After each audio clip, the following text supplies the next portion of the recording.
Ladies and gentlemen, thank you so very much for attending our service for Lemmy. We are going to begin momentarily. Therefore, I ask that you please do return to your seats at this time. If you have yet to sign the guest book, you'll have an opportunity to do so following the service. Please do return to your seats, and I also ask that you silence your cell phones if you have not done so. Thank you.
Can everybody be seated, please?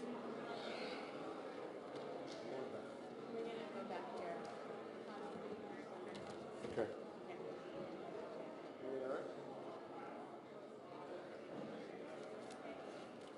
What? Wait.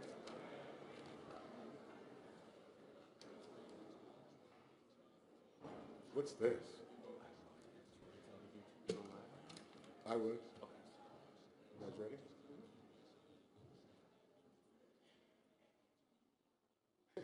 Who are you? Get out of here. Throw him out. Nick, where do we have? Well, squeeze in here up front. Throw Triple H out of here. Go. Good afternoon. I'm Todd Singerman, Motorhead's manager, and on behalf of the Kilmister family and the Motorhead family, I'd like to welcome you to the celebration of our dear friend Lemmy Kilmister. It's really wonderful to see many friends and friendly faces ready to remember and celebrate Lemmy's life. We all know he wouldn't stand for anything formal or somber, and we all know how he hoped to be remembered very warm. And Lem, believe me, it's warm. Since I first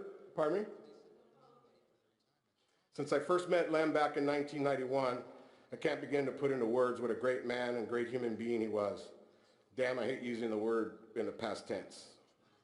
We have many people, many thoughts and memories, and we will do our best to get everybody to express their sentiment and about Lemmy.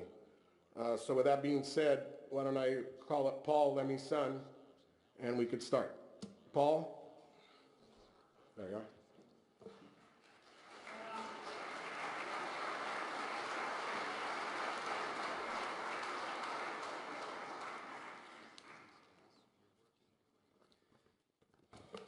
Thank you for coming, everyone.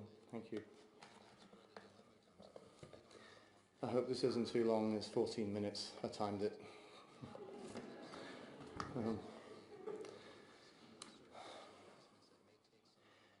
I had a feeling deep inside my father felt something was wrong back in August when I went to see him perform at the Shrine in downtown Los Angeles. He looked more frail than he did the previous time I saw him, and his shaking hand was more pronounced. And when he spoke, his voice was softer, but the moment it came to showtime, his uncompromising grit and unyielding determination kept him performing at full beam, and I knew nothing was going to stop him, not even at this point, from getting up on stage and doing what he loved to do most of all. That's what kept him going. He wasn't about to go home and give in to any pain he was experiencing, no matter how serious. We'll probably never truly know how much pain he was in because he never complained. That wasn't his style. He was no cop-out and he wasn't about to become one. He chose to give his fans every last drop of himself those last few months instead.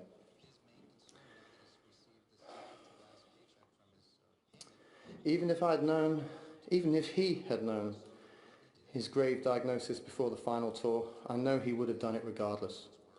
That's who he was, and he wasn't going to give in as long as he could walk, stand, play his instrument and sing.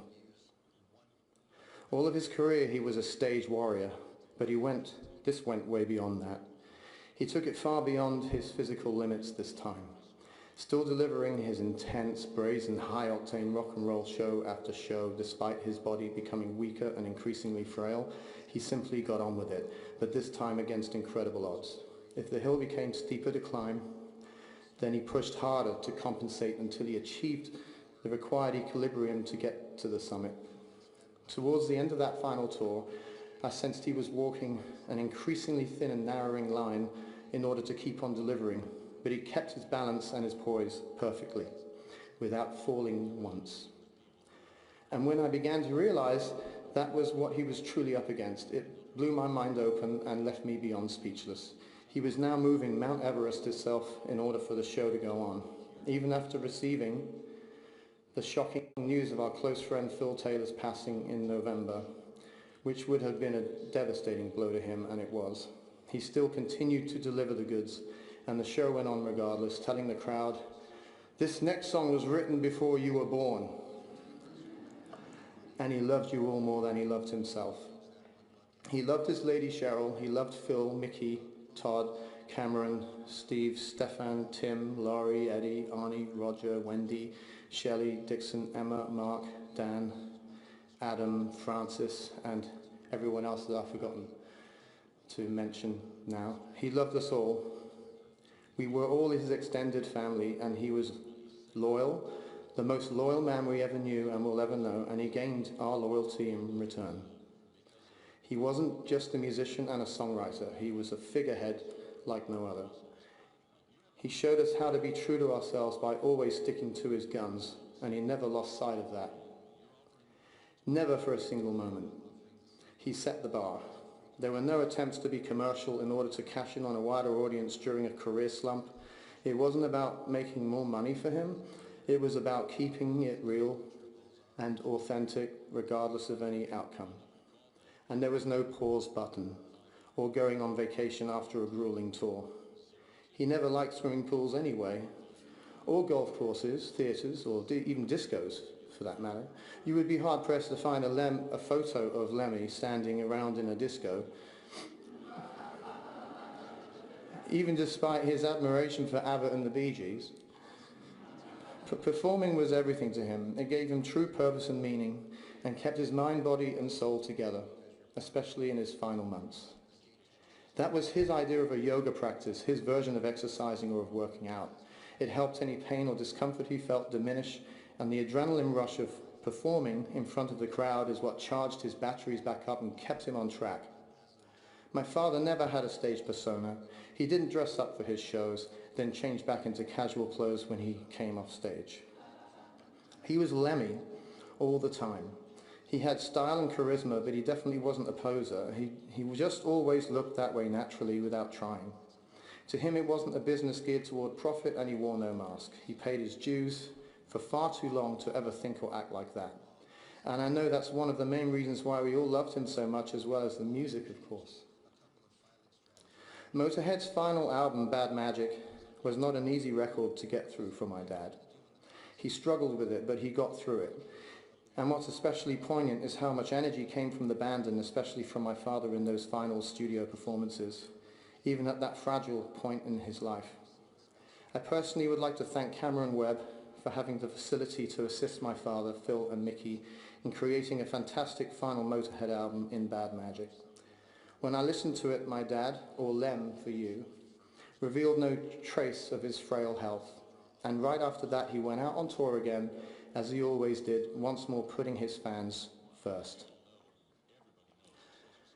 About a year or so ago, I intimated to him that the only artist who appeared to work and tour as hard as he continued to was James Brown. They both shared the same unshakable tenacity. That's what he represented from day one. Born to lose, live to win. When someone has nothing to lose, their options are limited. His only option was to fight his way out of it, whatever it was, and the struggles were many. Some of them were lack of money, or back in his earlier days waking up on someone else's mattress somewhere in the same clothes again. Living in squats in West London, his father's unwillingness to support or even approve of his decision to have a career in music, the unacceptable idea of being trapped in a dull, grey existence, the notion of failure or rejection as he had experienced on a few occasions. None of those things were going to get to him. And ultimately, increasingly severe illness, along with its sudden and unwelcome fragility, he consigned it squarely to within the final 2 weeks of his incredible life after fully completing his final European tour. He wasn't a religious man, and praying for a miracle was something that he would have viewed as a delusional act. But he was profoundly spiritual. That and a very strong sense of unique sarcasm and his own very special brand of ironic northern humour kept him laughing at it all. When I would drop by and visit him, and if there was a new Motorhead album in the works, he'd put it on and play it to me in its entirety, quietly singing along to it while sipping on a Jack and Coke. "Hi Paul, grab me some ice with you and get yourself a drink while you're at it." Then he would offer me a pair of headphones or put the album on through his TV speakers. I miss it so already. And when he put on some rough mixes of a new Motorhead album, you'd better keep quiet and listen. He never tolerated anyone talking over music, especially his. It really irked him. And I don't know about you, but it annoys me too. Dad and myself never understood those who might put on music in the background at a cocktail or a dinner party and then small talk all over it. He disliked formal events like that anyhow. You know, music isn't a background thing, he would say. You'd get a loud shh from him with an endearing yet stern frown. And if Cheryl's little Maltese dog Tutu started yapping over it, he'd gruffly yell, "Shut up or I'll get that broom handle, shove it up your ass and use you as a mop."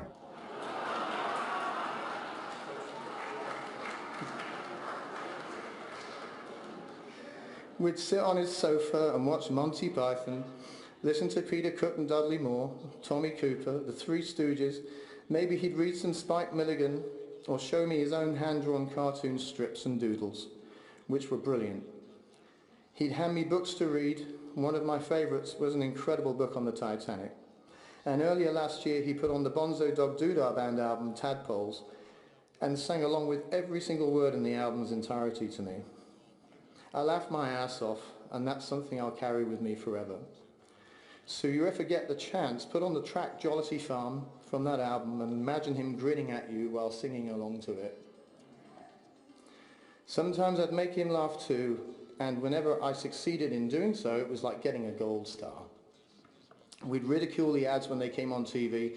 We joked about pharmaceutical infomercials, especially the bizarre part at the end where they list all the side effects such as dizziness, nausea, vomiting, strokes, heart failure and death. We'd look at each other and he'd give me that face. He'd always brought me up when I was down. I'm going to miss that enormously. Nobody on this earth possessed his unique brand of humour, and it was a thing that came totally natural. He never faked it, just like he never faked anything else. He was 100% real, 100% of the time. I would go visit him and he'd have on the History Channel, the Military Channel, Porn Stars or Law and Order. He'd have open a book on guitars or a catalogue on war memorabilia. He was an avid historian and he knew the origin and background of every military piece he owned, or he might show me a recent acquisition in the form of a dagger, a medal, or a guitar maybe, or his vast collection of military patches. He was unbelievably informed and very well read. He was a philosopher.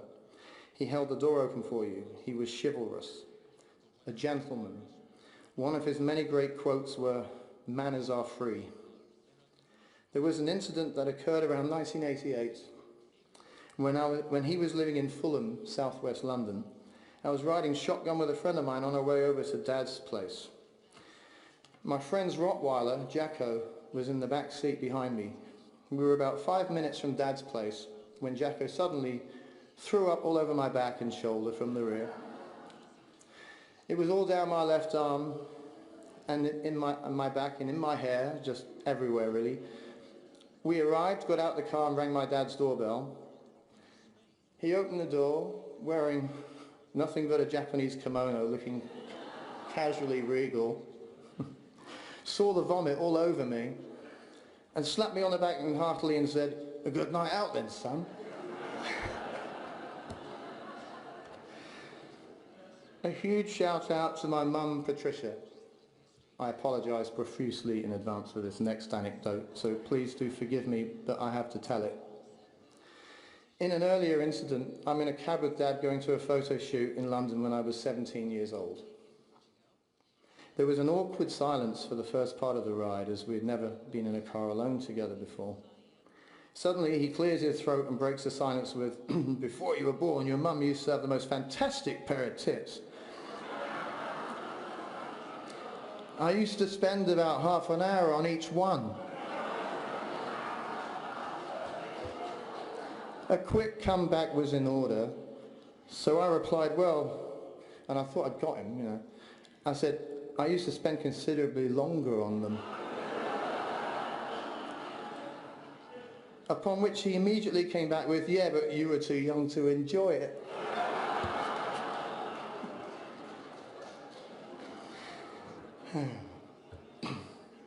And the time when my marriage broke down, devastated, I went down the rainbow instead of drowning myself in my sorrows at home, and saw my dad for the first time since the marriage had collapsed. Sitting on his throne at the end of the bar, I told him, "My marriage is over. She went away to India and got pregnant to a Norwegian guy over there," to which he immediately handed me a tall glass of Jack and Coke and grins, "That was a close shave, son."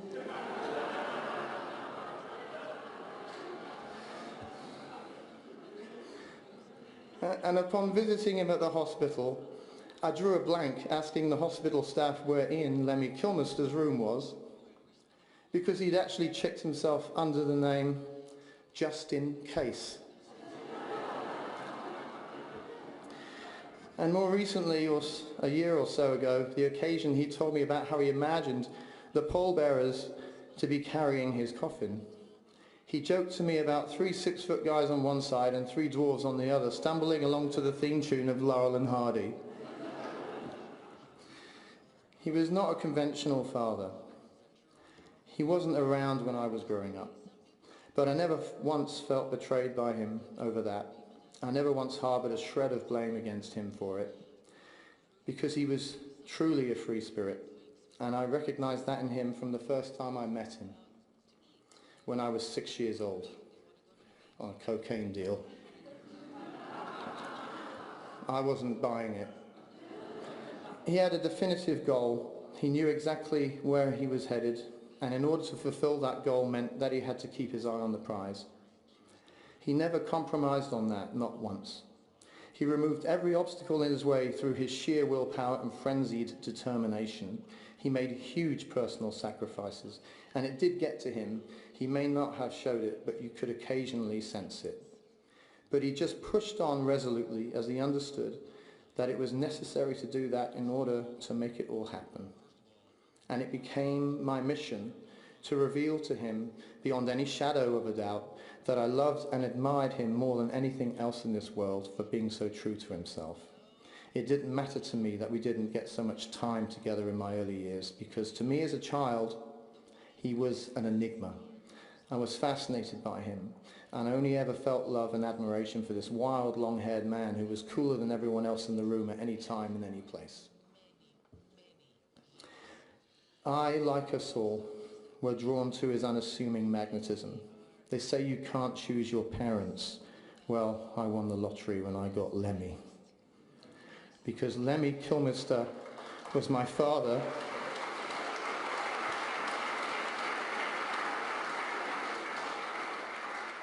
And he always will be. And nothing can ever change or alter that fact. And I would not have it any other way. You were perfect. My one and only ultimate rock and roll daddy. If I could only stand on your shoulders, what a view I would have. I love you more than life itself. Travel well, my dear father. You're back out on the road for the longest tour to the great gig in the sky. We will never, never forget you. I love you.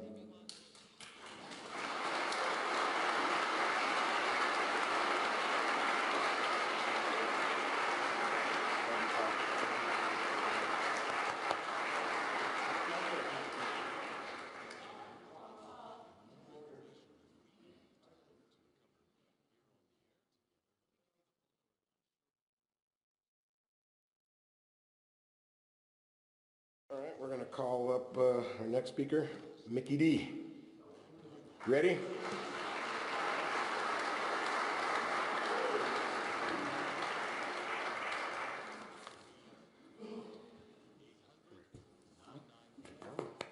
Yeah, well, here we are. Oh boy, Lem, I think your son Paul basically said everything I wanted to say. I'm not going to share a bunch of stories with you here. I just wanted to say that my heart goes out really a little bit extra here to Paul and Cheryl. He was talking a lot about you all the time when we were touring, and they were very special to him.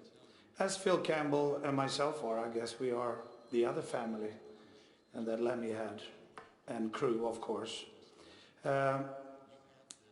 But Lemmy, we were talking about the last couple of years. He struggled with his health. I remember it's about 3 years now, I think, when he first had a problem. I mean, I had the pleasure and the privilege of playing with Motorhead and with Lemmy now for 25 years, and I never even see him break a cough or have a runny nose or anything, and then suddenly 3 years ago he ran into the wall, and from that moment we actually spoke about normal stuff for the first time, I think, you know, while touring. And I remember Lemmy, he kept saying he didn't regret a single minute of his life.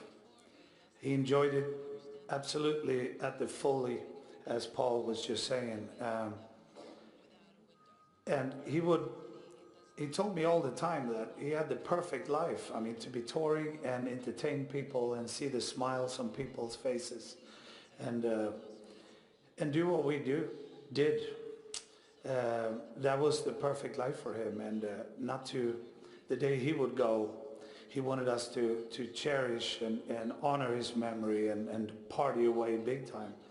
So I remember when Lemmy passed away that I wrote a little thing there: don't cry in your drink, you know, sip it up and go and party for me instead, because that's the way he was. And I believe everybody in this room know that. But it was an honor, a privilege to have known and to play, and I learned so much from this great man. When I first joined Motorhead, I thought I knew quite a lot about rock and roll, and I had done some touring, but I was just a little pink baby, you know. It was basically nothing compared to what we've been going through, but we had some great times, I can tell you that. And stories have to wait. I just wanted to say a few words. I miss you already, Lemmy. I miss our arguments and our hard work in the studio and on the road, and so much fun that we have had. I will miss it forever. And I just want to say, rest in peace, my brother, my bandmate, my comrade, my friend. And I wish the whole world actually could get a small piece of what I know about Lemmy, that would actually help everybody to go through this hard time, I would say. If you just felt him a little bit, as we do, probably everyone here in the room, it helped me a lot, knowing that he was the man that he was. So thanks everyone for coming, and try to take it a little bit easier, Lem, on the other side. Rest a bit. He does have a band there now. I mean, Taylor unfortunately left, and Versal a while ago. So maybe they are writing some new tunes. I don't know. Hopefully he is. And Phil Campbell couldn't be here, unfortunately. So I have to say hi from him as well. And yeah, that's it. Thank you very much. And rest in peace, Lemmy. See you soon. By the way, this is from Phil Campbell. He made sure there's a line down there, and that's supposed to be speed for Lemmy too. He made sure he had a mirror and the whole bit. So do it up, Lem. All right, Nina and Jim. These are very good friends of Lemmy's from Berlin.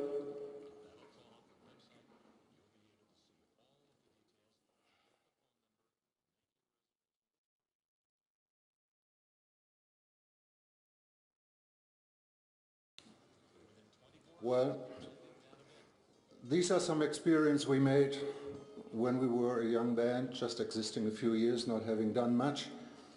We received a phone call in the middle of the night from Todd asking us, can you be on this tour starting in 4 days, because the regular support band, we are not sure, it's like metal techno, and I don't know if it's good for our audience in Germany, and it would be cool if we would come and play together with them as well.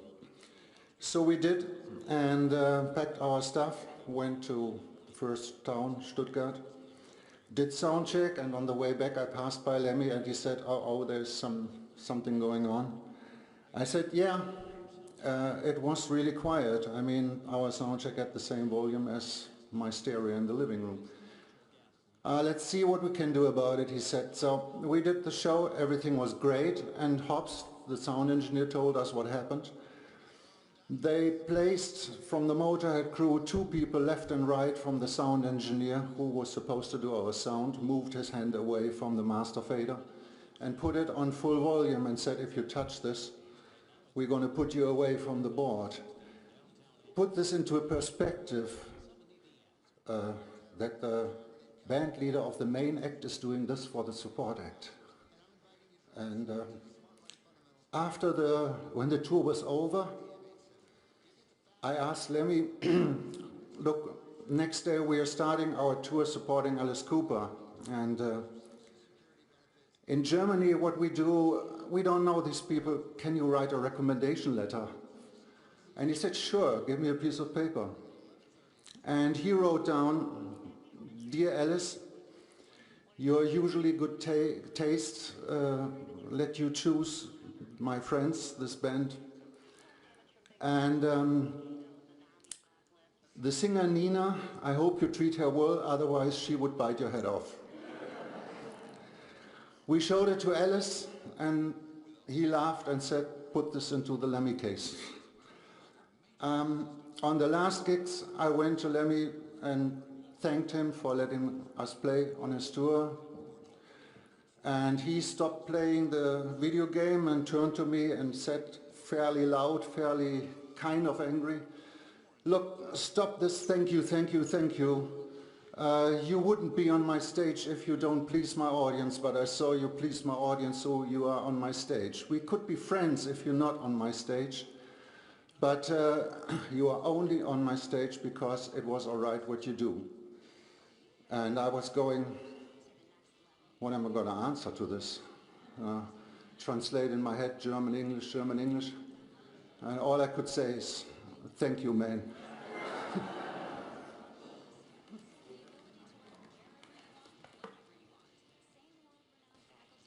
All right.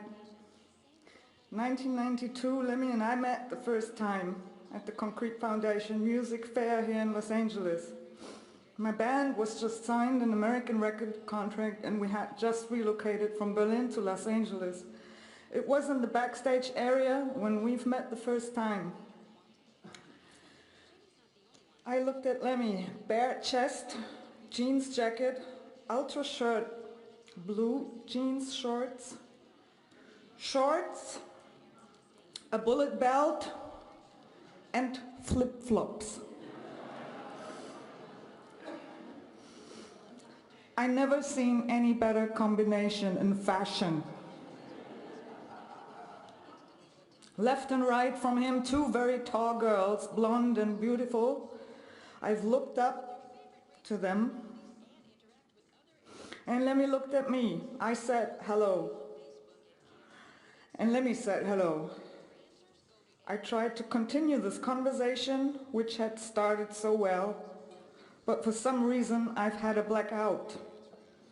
So I've mumbled, I've got to go to have sound check, see you later.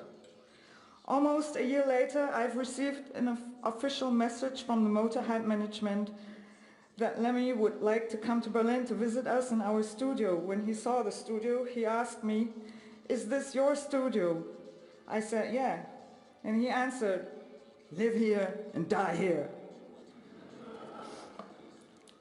Half hour later, I had to do an interview in a separate room, and without knocking, Lemmy walked in, made funny faces to me, and wrote in big letters on some blackboard, "Woofer, woofer, call the FBI."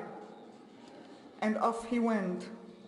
I had no idea how to handle this information, but it was an icebreaker. This was the beginning of a long-time friendship, 23 years, and many happy days and many, many fun moments. A lot of Jack Daniels and cigarettes, of course. Mountains of Kinderüberraschung acts. And music and lyrics, of course. Thank you, Lemmy. I love you, Lemmy.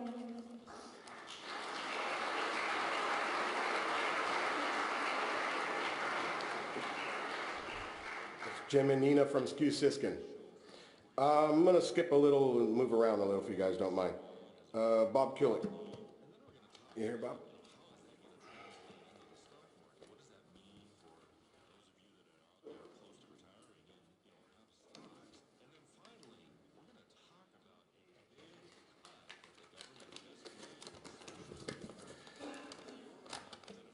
I knew Lemmy for 32 years. He was my lucky charm. We won a Grammy together for our cover version of Metallica's Whiplash. And together, we did the theme of themes for superstar wrestler Triple H. We did many other fun and memorable recordings as well. But most of all, he was my friend. Lemmy Kilmister was a man who exemplified the qualities that we all most admire. Integrity, a man who lived the axiom, "This above all, to thine own self be true, and as it must follow, as the night, the day, thou cannot then be false to any man." Passion, he was a musician's musician. He didn't care about the money, he only cared about the music. And a student of it, he gloried in it, he lived for it. He was as much a fan as he was an artist. Honesty. If you asked him what he thought of something, he'd tell you what he really thought. No political agenda, no patronizing, no bullshit. And as he would sometimes say to me when I'd ask him, "What do you think of that?" "It's crap, rubbish." And I would always laugh and say, "Which part?" Compassion. Despite his tough exterior, he was one of the kindest and gentlest people I had ever met. Modesty. He was a star in every way, yet he was humble and would take pictures with fans and engage in conversations with virtually anyone. He was never egotistical in any way. Sense of humor. He could laugh at himself and was fun to be around, and in a Monty Python kind of way, he would make fun of the world that surrounded him. The visionary.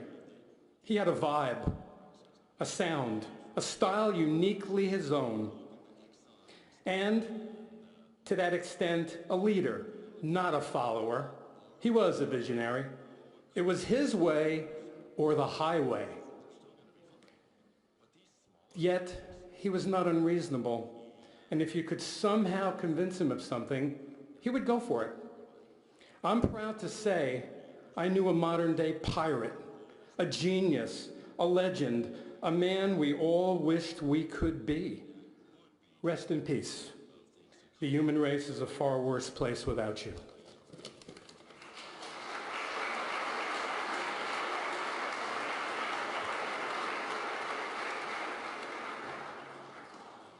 Wanted to give a shout out, by the way, to Pete, who made Lemmy's urn over here, which is impressive. I mean, I've never seen anything so beautiful. Pete, thank you very much, wherever you're at. Lemmy is in there right now, and Slim Jim. You there? There we go.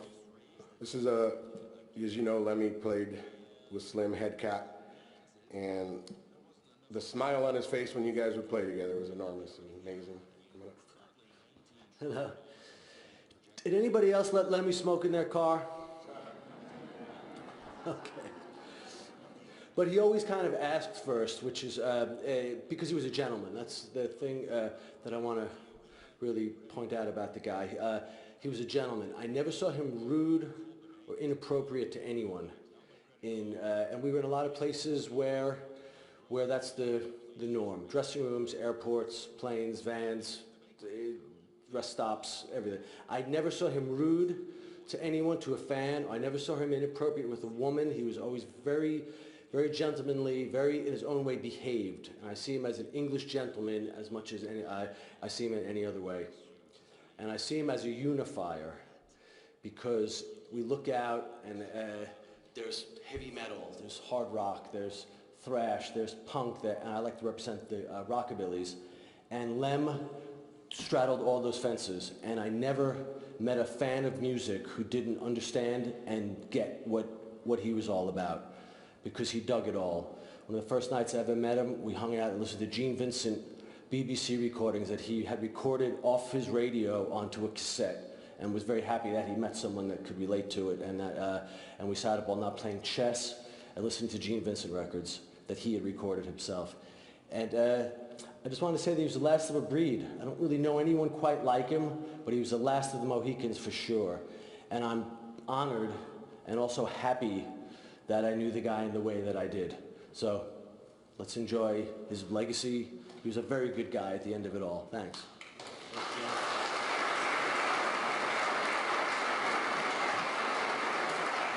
We're running just a little behind, so I'm just I'll call up some people, but who's gonna go up next with them. So Uta, who is Lemmy's dear friend and our publicist from Europe, has been with us forever and literally has nursed Lemmy to health for several years with his diabetes, and could tell you that she has been tremendous with us and family.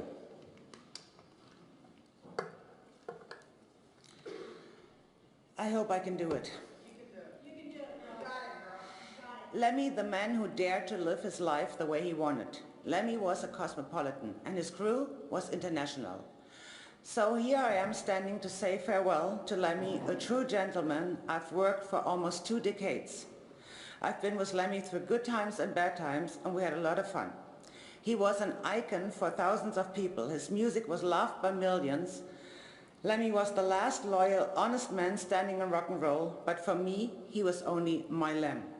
He always called me his German shepherd, because I would not only bark, but also bite if necessary to protect him from unwanted intruders and requests.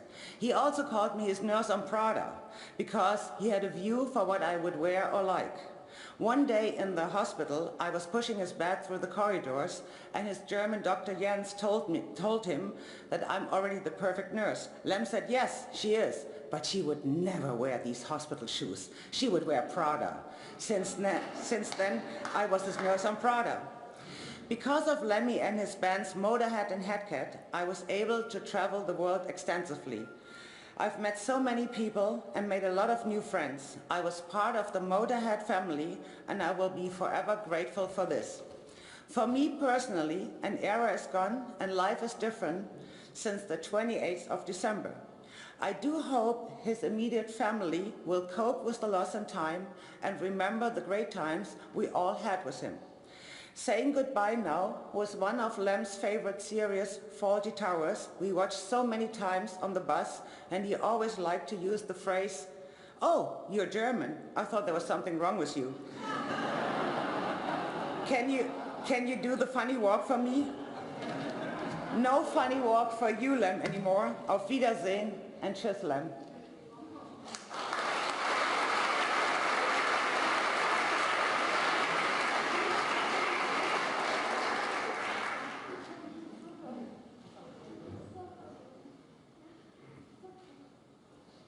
Okay, I'd like to call up Lemmy's assistants, Ian and Dixon, if you both of them.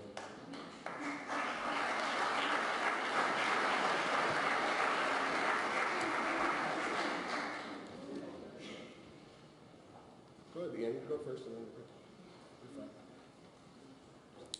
you're fine. Hey everyone, I was Lemmy's personal assistant on the road for the last 3 years, which were the hard ones, I think, maybe. And he was always extremely polite, as everyone's already said, and most of you know that anyway. And I thanked him one day for never telling me what to do. He always asked. He always said please and thank you. And he said, well, we're supposed to be friends. And we became friends pretty quickly. He was always able to deliver a joke in a way that really reached its comedic potential, I guess. And you all heard his stories and his jokes a lot, and so did I. And I want to tell one of the ones, I'll probably do a horrible job compared to him, but one of his recent favorites is about a horribly ugly guy who asked God every day for to be handsome. And sorry.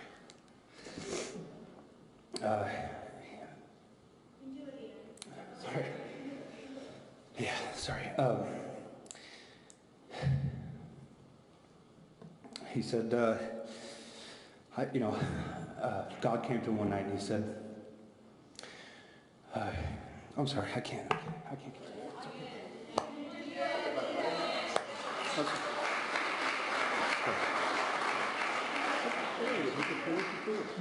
The rest of the joke goes, I'll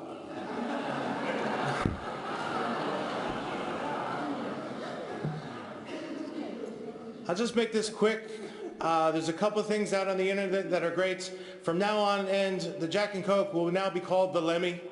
That's a fact.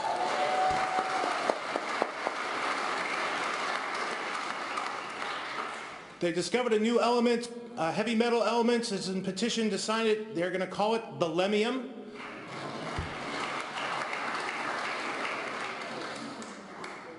You know, you have to ask yourself, what is Lemmy? Who was he? He was just a friend. Yeah, he played bass. Yeah, he was a rock star, but he was a friend. He was literally the guy who would take his shirt off his back for you. He would take the last smoke and give it to the last guy. He would literally take $5 out of his pocket to give to the homeless, to everybody. He was a father. He was a brother. He was a fucking good guy. And I'm going to miss him. He was really close to me. And on the day he passed, he was tapping his foot because he always wanted to be his last gig on stage. He never wanted to disappoint the fans, ever. And he was tapping his feet, and I swear that was his last gig. And to me, that was endearing. Love you, brother.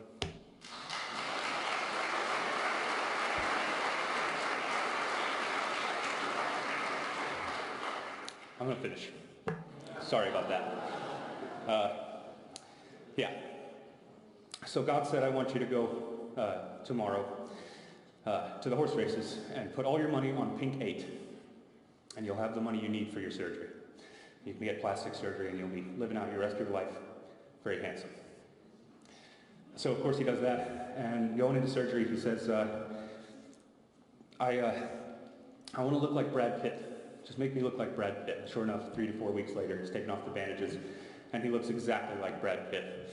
And he's over the moon. And he's going to leave the hospital, and bam, he gets hit by a bus. And he gets to God, and he says, I thought we had a deal. What happened? And God says, I'm sorry, I didn't recognize you.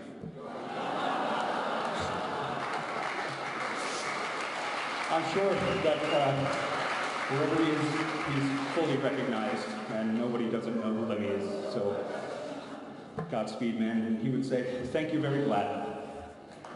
Everybody.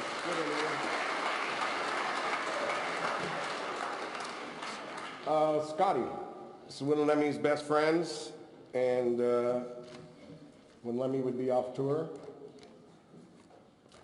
him and Scotty would hang out all the time here at the Rainbow.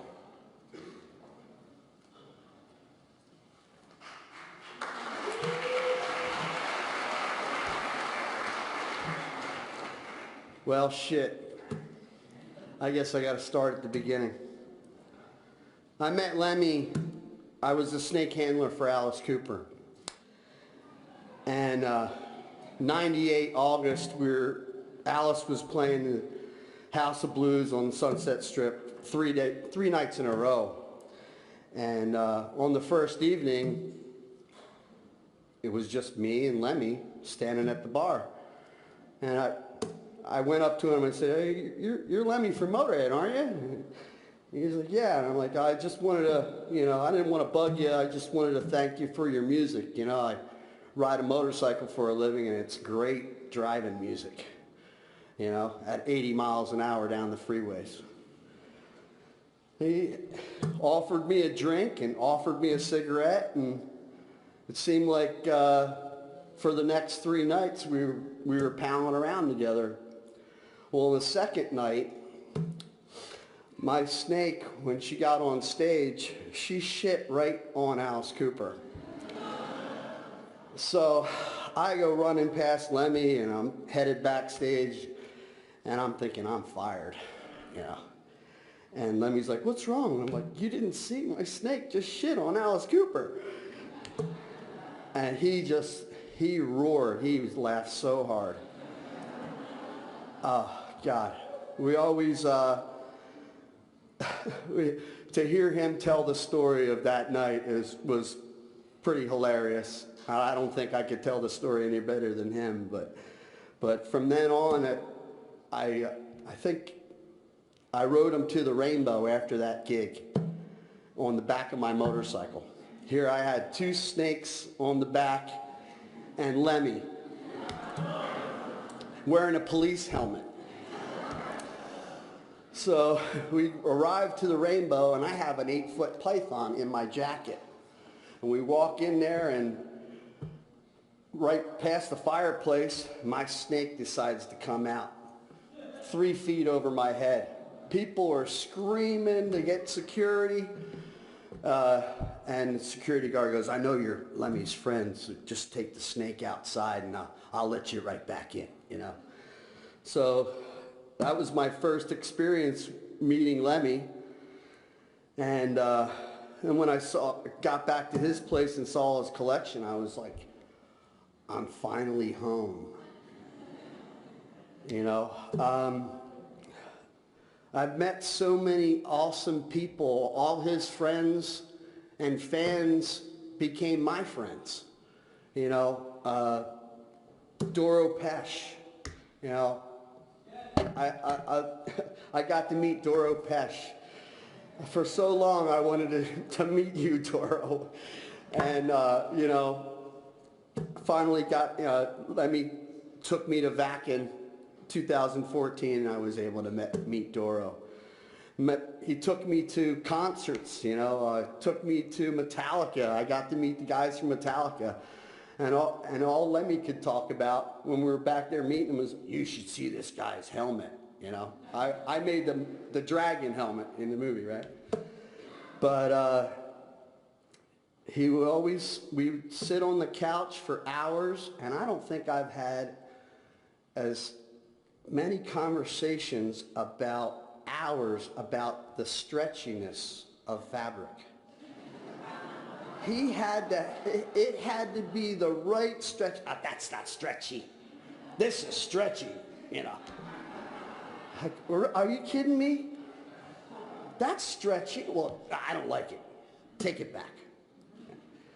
But never had an argument, never had one crossword.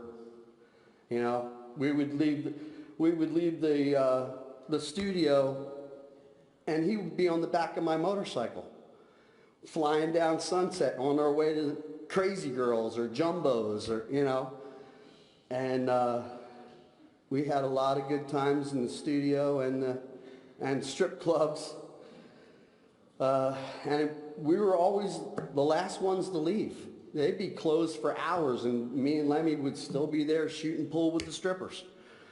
So, and it was like that wherever we went. We were, you know, it was like he was treated like gold, you know, and he treated me like gold, you know. So many times we'd go to Vegas on his birthday, and, you know, we believed, I know him and me believed the same thing, that if you die around your birthday, you know, it's just meant to be, you know, it's the way it's supposed to be. It's checkout time. Check in on your birthday, check out on your birthday. So,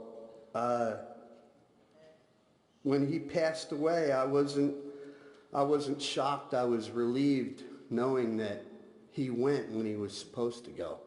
He was done touring, and that was it. When he's done touring, you're gonna have to bury him, you know?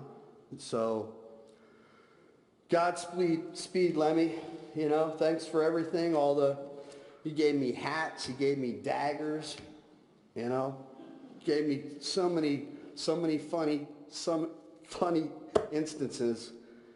We would always laugh and joke about Scarface, you know, like, hello you, man, you got a bag for a belly.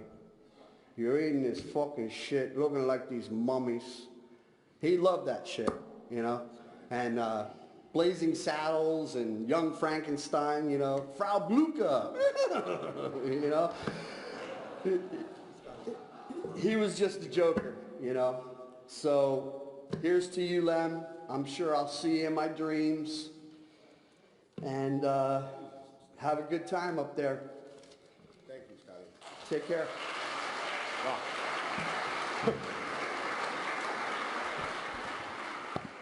I want to bring up Lemmy's girlfriend Cheryl and Michael Magnolari from the Rainbow.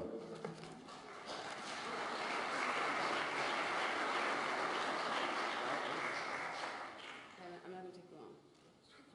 Just don't do that one.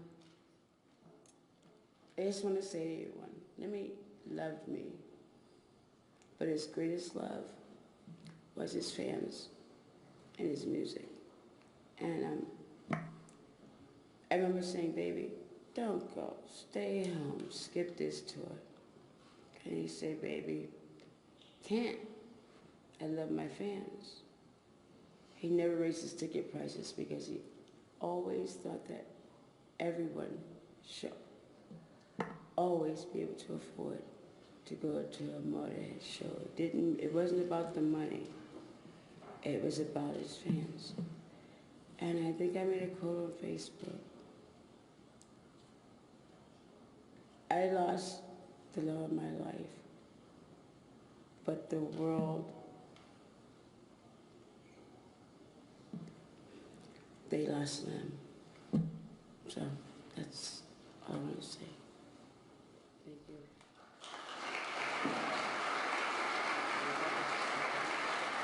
Just want to say rest in peace, my dear friend, to a wonderful historian, very intelligent. You all heard this from his son Paul. He's going to be truly missed, as you all know. God rest in peace. Well, for those of you that were at Lemmy's party, Michael's the one who jumped out of the cake for him. That was a nice surprise. There you go. Joe Rambach, did you want to talk? Joe's Lemmy's promoter from Germany from way back, and one of his great friends. Thanks for coming out, Joe. Thank you, everybody. I had the great honor and pleasure of being Lemmy's and Motorhead's promoter for the last 20 years, and we had many legendary nights, parties, after-show events, and most of them are true, all the rumors, you know, and one of the last ones I remember just a few weeks ago, he was in Berlin, and he loved coming out to Berlin. It was like his second home in the world. And he loved coming out to the White Trash restaurant, hanging out with the band and the crew. And just a few weeks ago, he wanted to come over, and he came, and I thought, okay, maybe he's coming over for an hour, or maybe half an hour, surely not much more. And then guess who left the building last man, 2 o'clock in the morning? It was Lemmy. The DJ went home, house lights went on, and he was still standing there on the pinball machine, playing pinball, the Addams Family. Lemmy, I love you. It was a great pleasure meeting you. And wherever you are, you'll never walk alone. Bye-bye.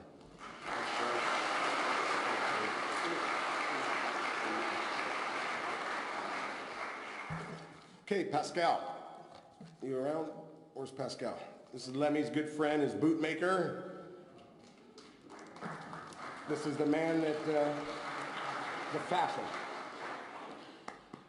Good afternoon.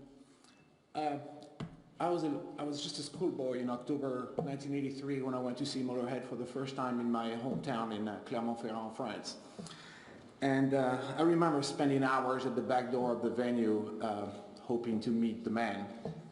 Eventually a couple of goons came out and chased me.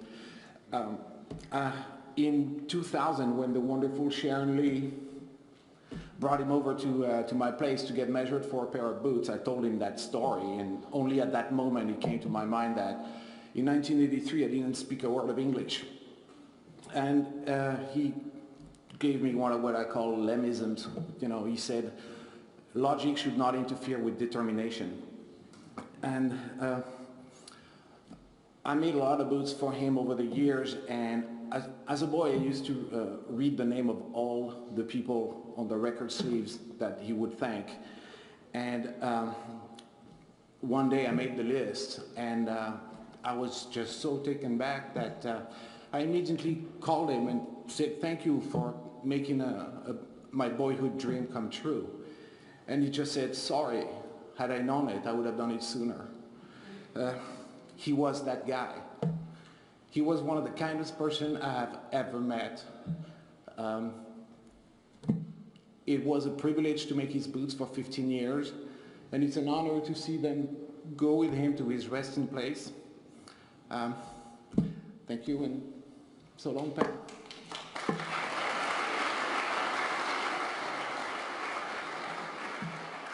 I'd like to call up Stefan Shirazi and Morat. These are two very good friends of Lemmy. They respected tremendously. And, what, were you up? Come on. Morat's around. You're going to run away then when you're off. Ladies first? After you. All right. This is not scary at all.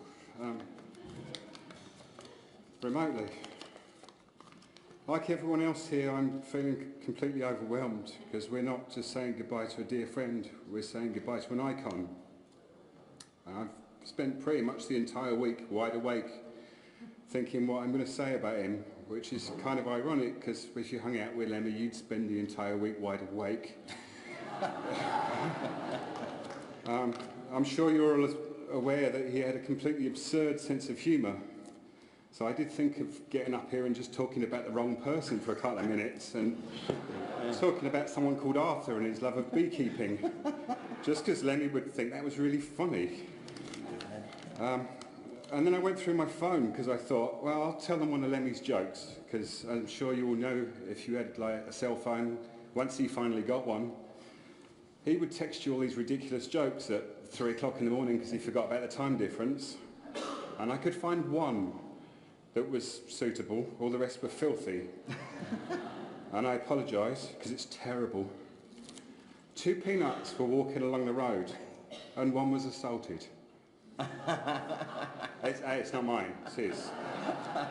So, instead of making a further fool of myself, and I know there's people watching around the world who wish they could be here, I snuck this in, not knowing, of course, that Lemmy would, you know.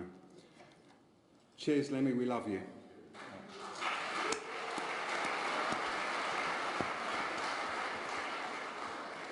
He was in 1982, and I formed a school magazine with sheets of A4 paper, just 4 of them, so as I could possibly interview him.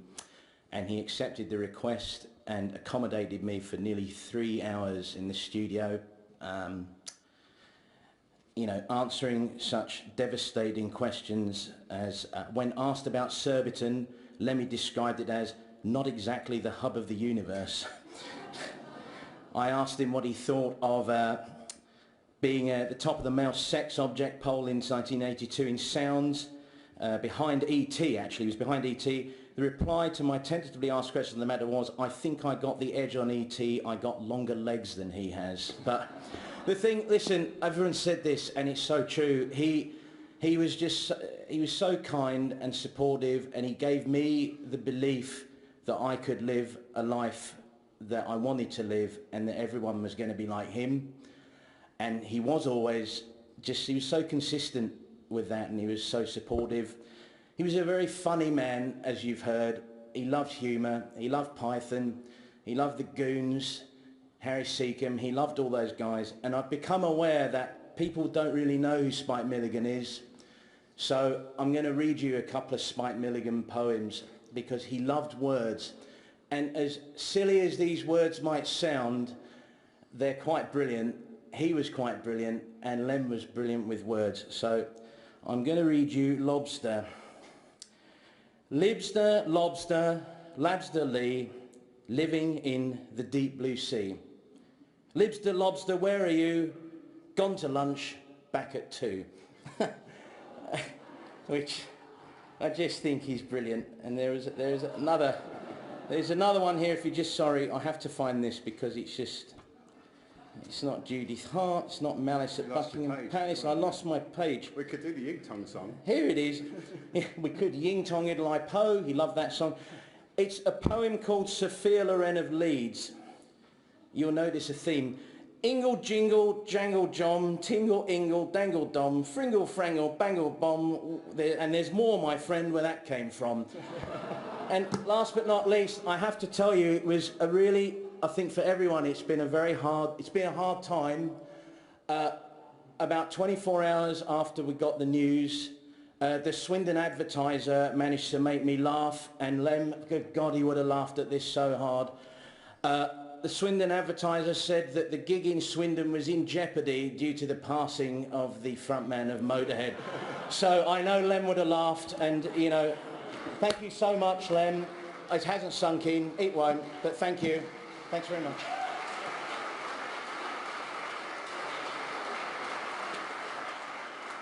Donnie and Marie. You guys look like a good couple there. Matt Sorum.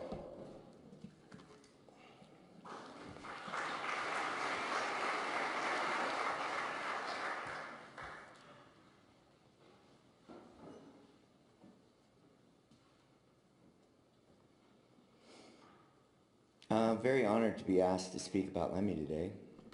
My condolences to Paul Kilmister. It was so great that you were able to play for your dad not more than 2 weeks before his death. It was great, Paul. Phil and Mickey, of course, Todd, Motorhead management team, and the Motorhead crew, especially, it kept the machine running all these years. And of course, Cheryl, my condolences. Oh, there you are, honey. And to all the Motorhead fans around the world. I met Lemmy in 1989 in London while playing for the Cult at a club called St. Moritz. I was with the late, great Randy Castillo. He took me up to meet him, and the hello was, how you doing? Let's do a shot. And our friendship had begun, and seeing him on the road or in the Rainbow, he always made you feel special and welcome. But it wasn't until 2009, after breakup of my band Velvet Revolver, I felt a bit down and didn't know what I was doing next. I got a text from Lemmy asking me to sit in for Mickey. on the Motorhead tour. I replied, why me? And he said, because Dave Grohl's not available. Always honest, Lenny, straight to the point. I replied, when are we rehearsing? He replied, we're not. Fear took my body over, but I took the challenge. And I wasn't scared about the songs, I was more scared about the Motorhead fans killing me if I did not do the music justice. I woodshedded the stuff and headed to the 930 Club in DC. And when we launched into Iron Fist in front of die-hard Motorhead fans, it was like being on Mr. Toad's wild ride. But the bus rides were the best. Hearing the great stories from Lemmy and his knowledge of history and culture was fascinating. I did take the back lower bunk though, and basically was either awoken to the sounds of bombs exploding in epic war movies or ABBA blasting through his speakers. The sign of not going in the back lounge was when Lemmy put his boots in front of the door. That meant some shenanigans was going on. Do not enter. I want to thank Mickey for letting me sit in that drum stool because those memories will always be with me. It was an amazing time. Thank you, Mickey. And thank you, Phil. His hard exterior had a gentle side. He loved Eddie Cochran, ABBA, and the Beatles. And at the end of that short tour, I felt like Shoeless Joe Jackson in Field of Dreams, and I could have just walked off into a cornfield. My life was complete. I played with Motorhead. I will always cherish those memories. Many people say Lemmy is God. I believe that. I do. I truly believe God uses people as vessels to share his message. When I got that text from Lemmy to play, it was a God shot. It said to me, everything is going to be all right. Forge ahead, take no prisoners. Lemmy's life was built on integrity, and Lemmy said, I quote, integrity is everything to me. I will not die ashamed. I will live on my deathbed knowing that I gave it my best shot, and everything else is meaningless to me. He taught me to never give up and never let anyone bring you down. And to all the naysayers, they can just fuck off. He gave us something to believe in, a place to call home. And once you entered, you are family. You are part of the Motorhead family. Lemmy wasn't afraid to die, and he lived his life exactly how he wanted. Lemmy said, death is an inevitability, isn't it? You become more aware of that when you get to be my age. I don't worry about it. I'm ready for it. And when I go, I want to do what I do best. If I died tomorrow, I couldn't complain, because it's been good. I'm glad I knew you, Lemmy. Goodbye for now, my friend. Thank you.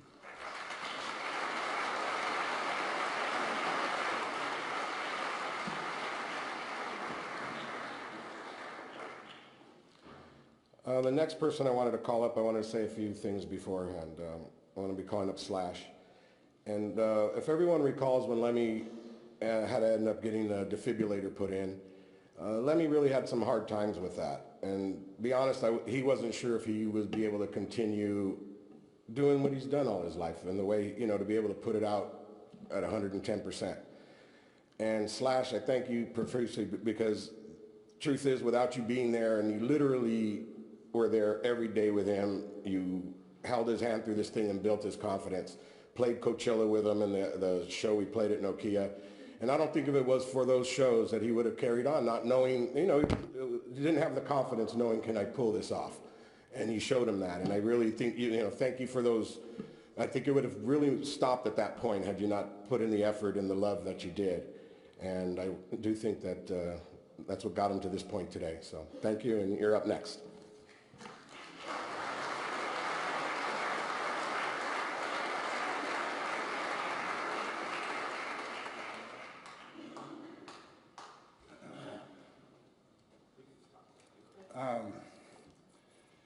Yeah.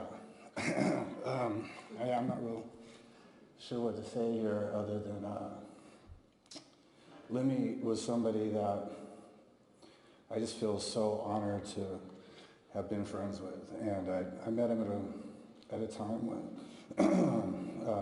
Motorhead was one of my favorite bands, and a couple of us from Guns N' Roses in '87 in London for the first time, and got invited down to Motorhead's studio to meet the band.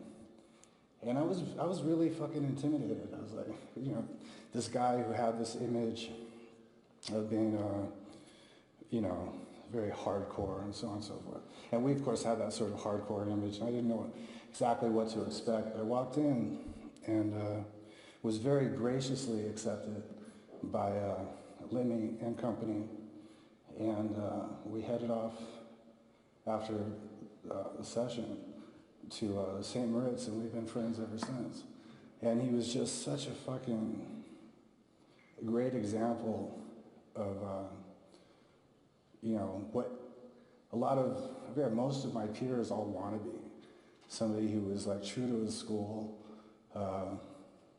had more integrity in one finger than, you know, a room full of rock and rollers, you know. And straight up honest, 100% loyal, and just all these really fine attributes. And a guy who had this very sarcastic and very, as it was said earlier, a northern sense of humor. And I just love the guy a lot, and I'm gonna miss him a lot. But, you know, all things considered, he did live the way, you know, his life the way that he wanted to. And I remember when I decided, after years of struggling, that I was going to get, you know, I got sober. And the first time I saw him, and I didn't have a flask of Jack Daniels in my jacket, because that's how we used to always greet each other. He was actually very disappointed. It's the only thing I felt bad about getting sober. Anyway, so just, you know, Lemmy, I love you, we love you, and what a fucking great example of rock and roll. And I'll always have that, and his music and his personality and all that stuff will last forever, so God bless.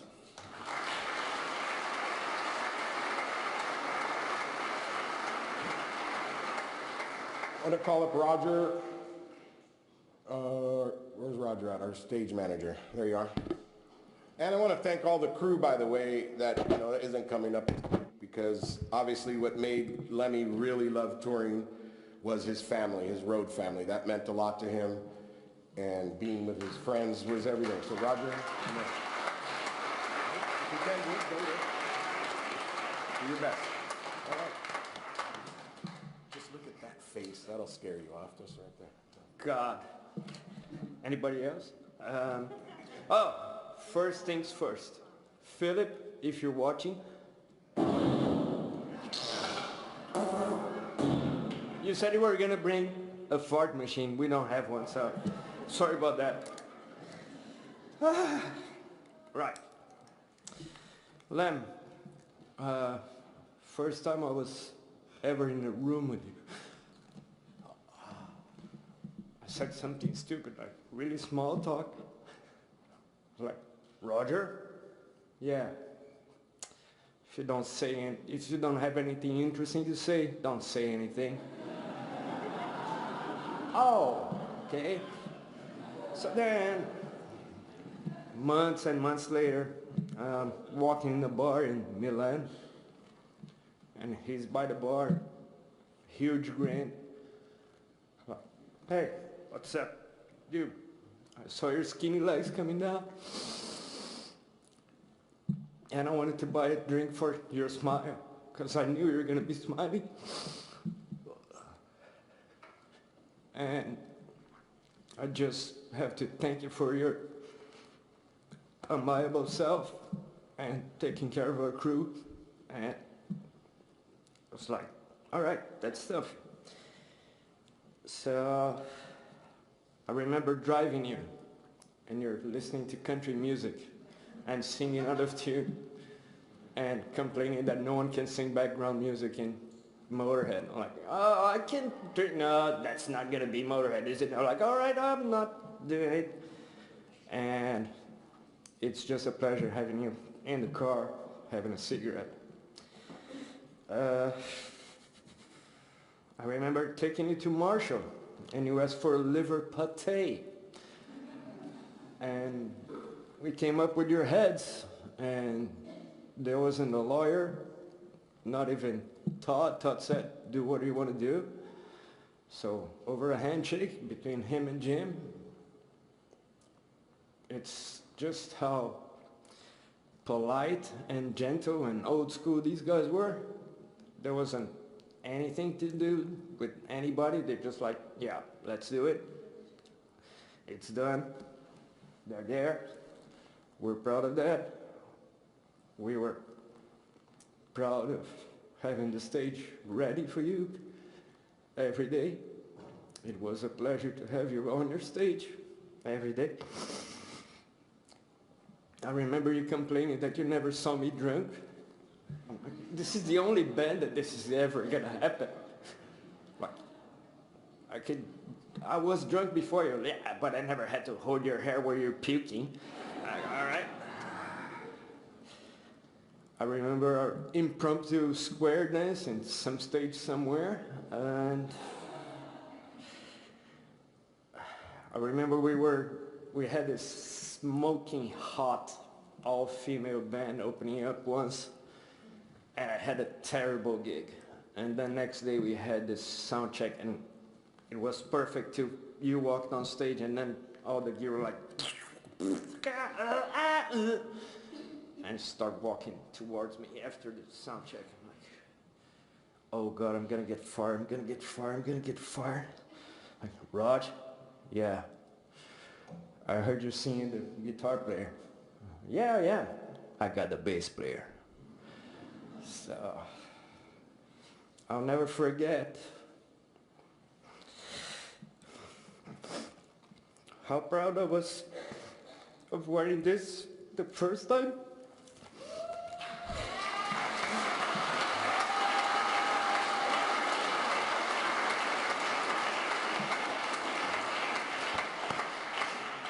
And I'll never forget how proud I am of wearing it the last time. Thank you.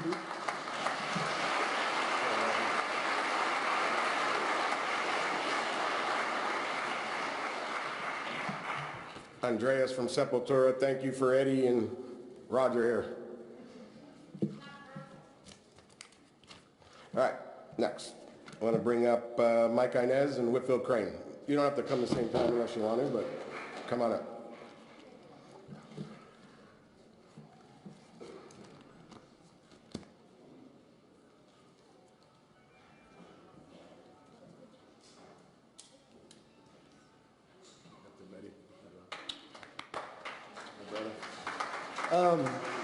Hi.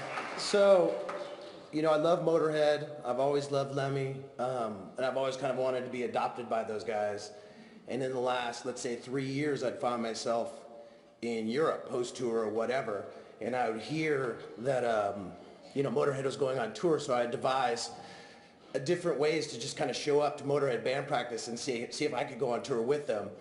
Not with a band, just with myself, and the resounding answer was always yes. So I'd go out on tour with Motorhead on a Van Hool tour bus, and the crew was awesome, and the band was awesome, and every now and then I'd jam with them, but at night, after the show was done on the Van Hool bus, the lower part of the bus was absolutely 100% Lemmy's area, and then the upstairs bus was Phil Campbell, crew, including me and Mickey D up front.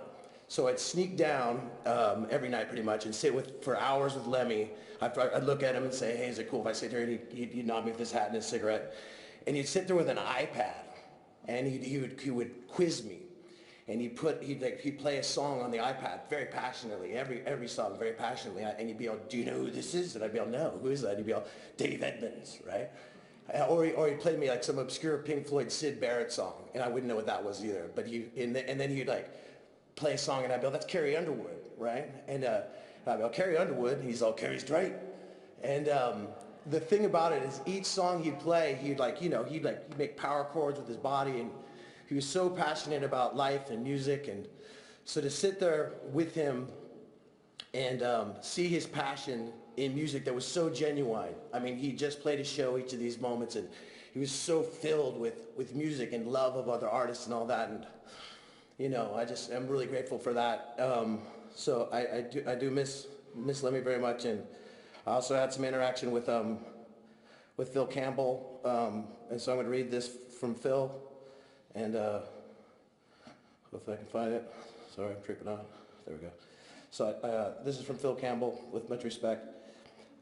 He says, it was an absolute honor playing, writing, and laughing with you. I will miss you so much. That's from Phil Campbell. Peace to Lemmy.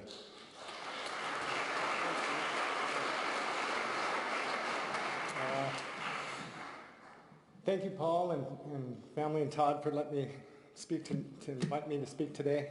I just can't get over that giant speed line made out of flowers is absolutely tremendous. I've never seen anything like that. But, I am just pissed, and I'm sad, I'm fucking gutted, and I'm fucking miserable, just like the rest of you. It's, I'm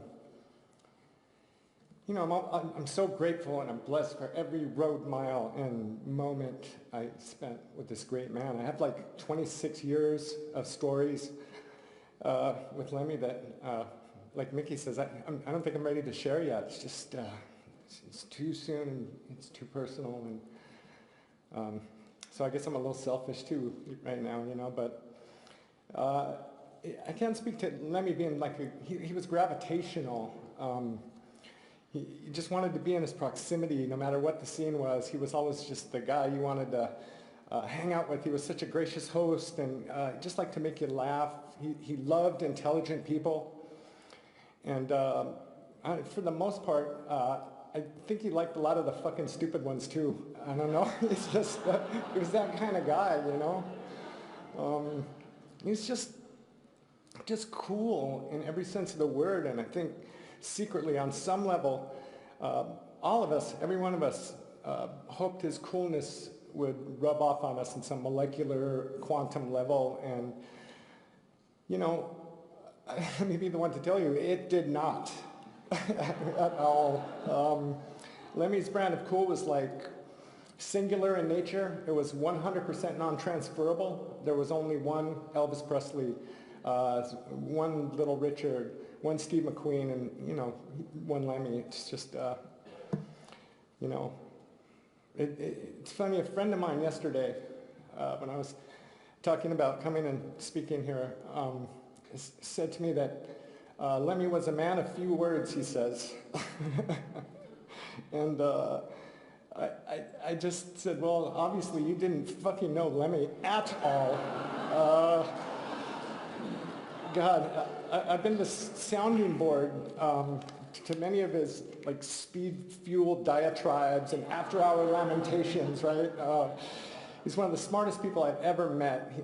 He had many, many opinions on 1,000 different subjects that I could barely keep up with them. I loved every single minute with him. Mostly I'd like to listen to him talk. I'm just gonna miss that voice. I just love hearing him talk, even on the few occasions when I thought he was full of shit. I just didn't want to shut him up because it's just fascinating to watch, you know what I mean, in the middle of the night. So, we're here today to celebrate the spectacular life of one man. We are also mourning not one, but two deaths, as, of course, Motorhead sadly is no longer. That's one of the heaviest things to wrap my head around today, They were never the type of band to ride off gracefully into the sunset. That, of course, is not the Motorhead way. Motorhead eats fucking sunsets for breakfast. And, Mickey, Lemmy and the bandmates, you stand as just a true fine examples of what being a lifer in this business really is, completely all in, dedicated to a single cause, just a few short weeks ago. It's a storybook end to the campaign. An Englishman, a Welshman, and a Swede roll into that dark historic town of Berlin one last time and just plant that fucking Motorhead flag, man. It was just beautiful. That is fucking poetry, Mickey, you know. So well played, gentlemen. Thank you very much.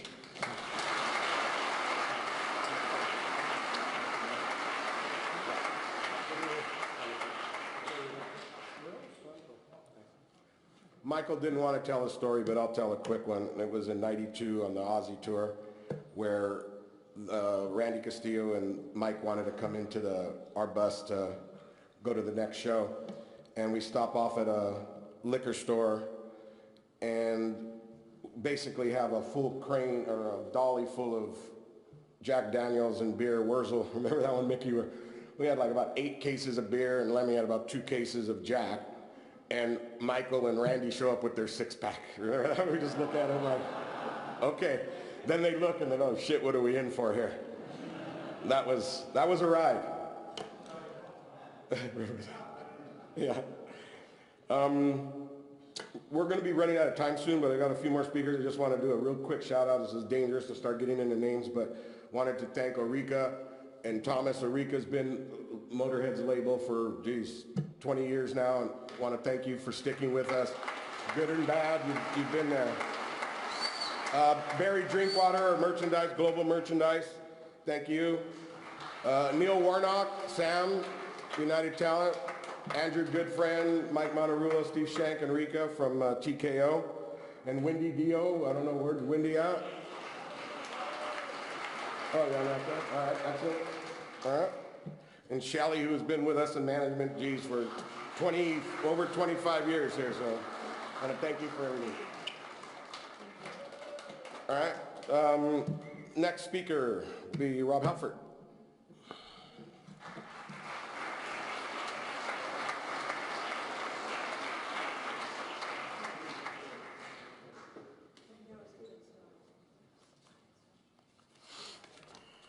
So much love.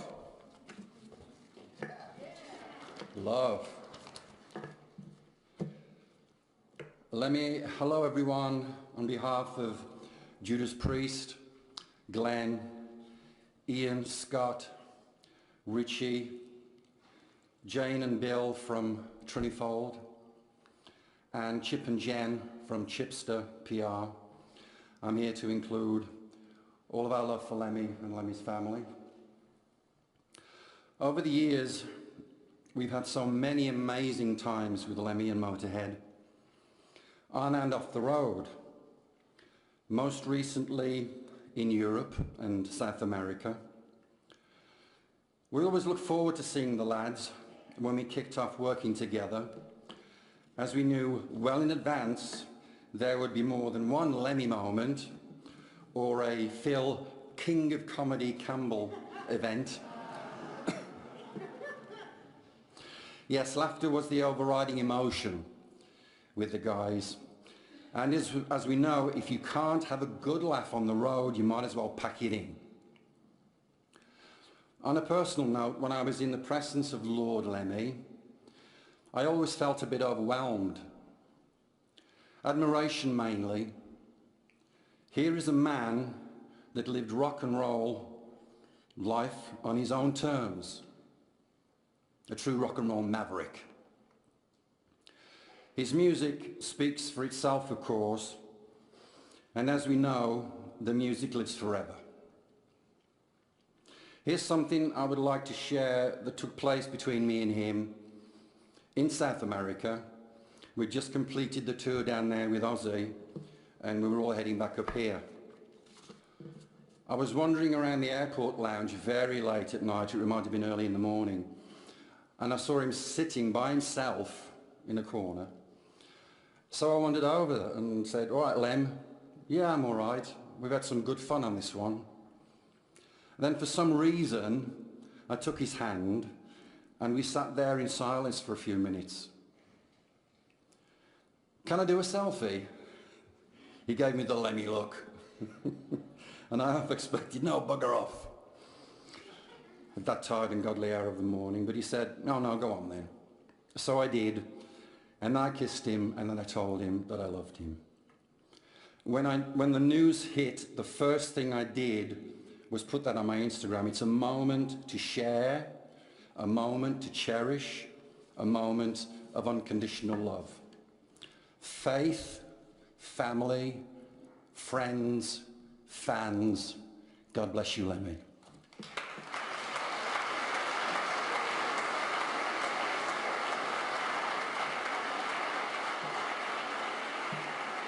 Scott Ian.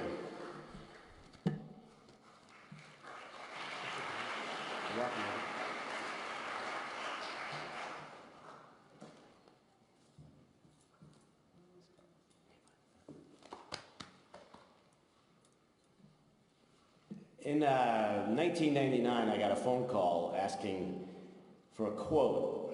Motorhead was putting together a live record, the Everything Louder Than Everything Else record, and I guess they were looking for quotes from guys and bands that were influenced by Motorhead, and of course I was honored to be asked to do that. And so of course I get off the phone and then I'm in like complete panic because what do you say? What are you just gonna say? Motorhead rules. What do you say about Motorhead that hadn't been said? And so I just kind of sat around all day thinking about it and thought back to 1980 when I bought my first Motorhead record. I bought Ace of Spades. Knew nothing about the band because I used to buy albums based on album covers, and I was just looking at this album cover thinking, God, this has got to be good. These guys look like some tough motherfuckers. Take the record home and put it on headphones in my little tiny room in my mom's apartment, and Ace of Spades opens the record, and you're 15 years old hearing that for the first time, it fucking blows your brains out. And I listened to the record probably 3 times, front to back, just staring at that album cover, staring at it the whole time, thinking, who the hell are these 3 Mexicans and how do they play so fast?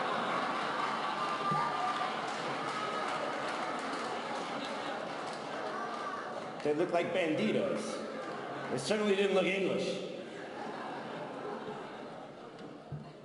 It's pre-internet. So I jokingly email that quote. Well, that ends up being the quote on the record. Turns out Lem loved it.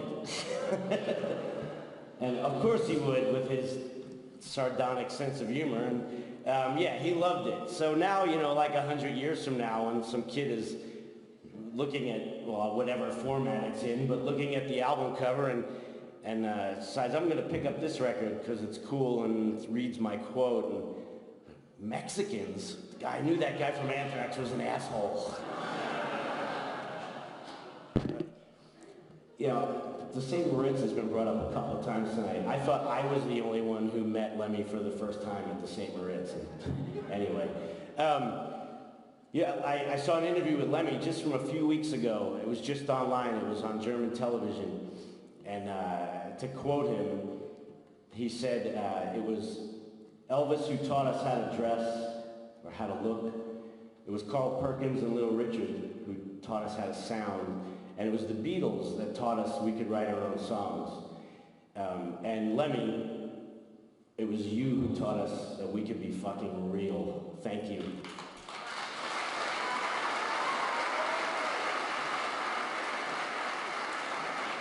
You got to get Scott's book and hear that story of Lemmy when you had your first drink with Lemmy at the St. Moritz. I should repeat it to embarrass you, but I won't. Triple H.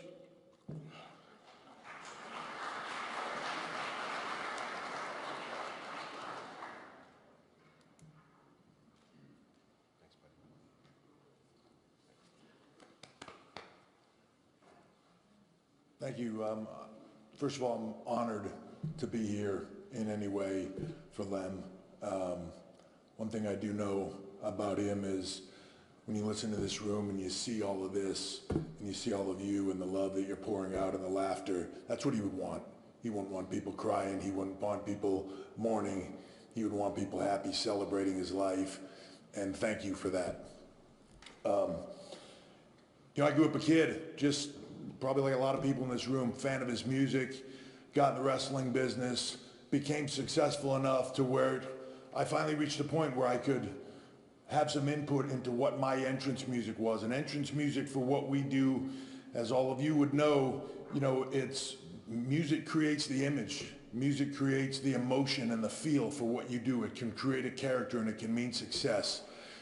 And when I had the opportunity to participate in creating my music, I wanted it to sound like Motorhead. I wanted that raw, guttural feeling. I wanted Lem. I wanted all that passion and that power to create the ultimate badass in what I did. And at a certain point in time, they just couldn't get the sound right, trying to make it otherwise. And our people came to me and they said, what do you want? I said, I want Motorhead. And they said, well, why don't we just ask Motorhead? And I said, because I didn't know that was an option. And we made the call. And Lem and Mickey and Phil gave me the greatest gift of all time, which was their sound. They gave me the sound of Motorhead to create one of the most badass themes in the history of the WWE. They created the game. They then went on to create King of Kings. They went on to create Evolution for me. And it was this amazing partnership. And trust me, if you're not a fan of what we do, if you're in a stadium with about 80,000 people in it, and you're coming up on a riser onto a stage with smoke all around you, with the world title around your waist, and you look to your side as you come up with lasers and pyro and Motorhead playing, and fucking Lemmy is standing next to you singing about you, it is the most kick-ass thing of all time.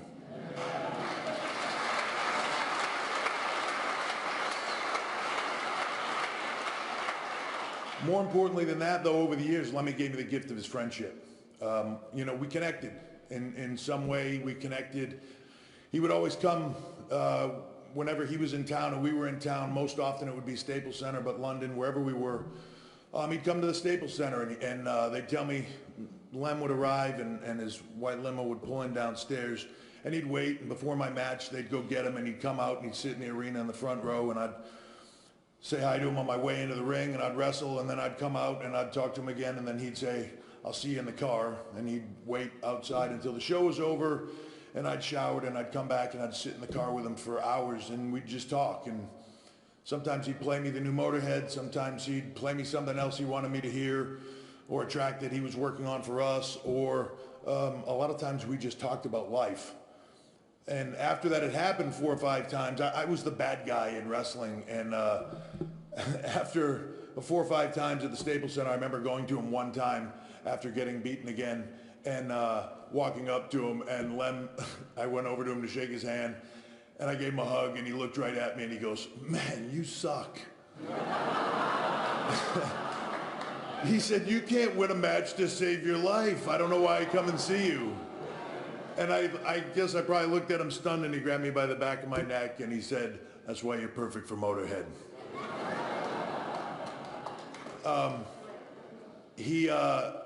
You hear a lot of people talk about the differences in who he was, on in image and in front, the ultimate rock and roll icon. But then the guy behind that was totally different, polite, and all the things that you've heard said. And it's one quick story for me that encapsulates a lot of that. I went to a show, we were in Phoenix. There was a stadium show that was going to be playing the next day, so I stayed over with my wife, and Motorhead was playing, and there was a bunch of other iconic rock bands, heavy metal bands, that I won't say the name of, just in case you're embarrassed by the story. But they were all there, and we walked in backstage, and Todd was with us, and as we're walking down the hallway, I'm passing by all these iconic heavy metal stars that I am in awe of, and I'm looking at all of them, and they're wearing Bermuda shorts and Hawaiian shirts, and they've got glasses of wine, and there's incense, and there's like, it's not at all what you would expect growing up as a kid, you know what I mean? Seeing all this, and this is what, as I'm going down the hallway and I'm seeing all that, I'm thinking, wow, this is just so different, because a lot of these bands I'd never met before. And then I get to Lem's dressing room, and Todd opens the door, and I go to step in with Todd. He goes, Lem, H is here. and there are two topless girls. There's a pile of blow, a bunch of pills. Lem has a towel on and another towel on his head, like a big giant turban. And he's like, come in. And as I go to step through, he says, with Steph, my wife, and Lem goes, shit, close the door. And they close the door. We stepped out, closed the door. A couple minutes go by, we open the door back up to step in. Now with my wife, everybody has clothes on. Lem's got pants on. The drugs are miraculously gone off the table, which I'm only assuming he did all of. And he still did have the... He was in front of my wife, very respectful. And you know, in some way, the ultimate gentleman. And that was always the coolest thing about Lem. We had this friendship. We wouldn't see each other for years. And then we'd see each other, and it was like no time passed. And we'd just catch up. Maybe 2 months ago for WWE, sensing everything that was going on, we connected with Todd and asked if it would be possible to sit and interview Lem, because I thought it would be important, and I don't know if anybody else was going to do it. And we met at the Rainbow, and I had seen Lem 6 months earlier, and he didn't look good. Maybe a year earlier, he didn't look good. And when he showed up that day, man, it was like the clock had rewound 10 years, right, Todd? I mean,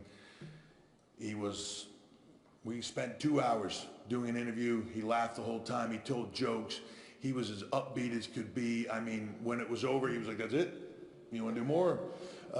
It was just the coolest thing, and that is how I will remember him, as just that beacon of strength and laughter and just all of it. The thing I will say about Lem, whether he meant to do it or not, is he was an inspiration of how do you live your life. Live your life for you. Do what you want to do.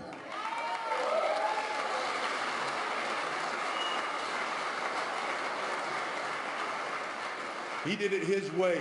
He did it his way right until the last day. And if there is a better way to go out, I don't know what it is. That is what it is about in life. And he was an inspiration, probably an inspiration, as you heard today, to a lot of people in this room. He was the inspiration for you to go out and be an inspiration to millions of kids who will go on to be that inspiration. That is his gift to the world. And I can't think of a better gift. I can't think of a better man. And I'm honored to be up here. And Lem, we'll see you down the road, my friend.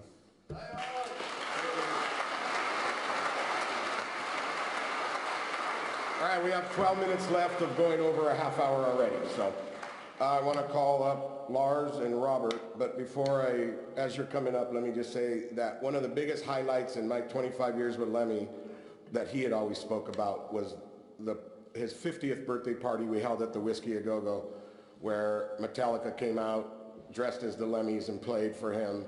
And I have to tell you, you know, there's not a lot in life that, could match something like that. So we're going to thank you guys for being there and the love you have shown him.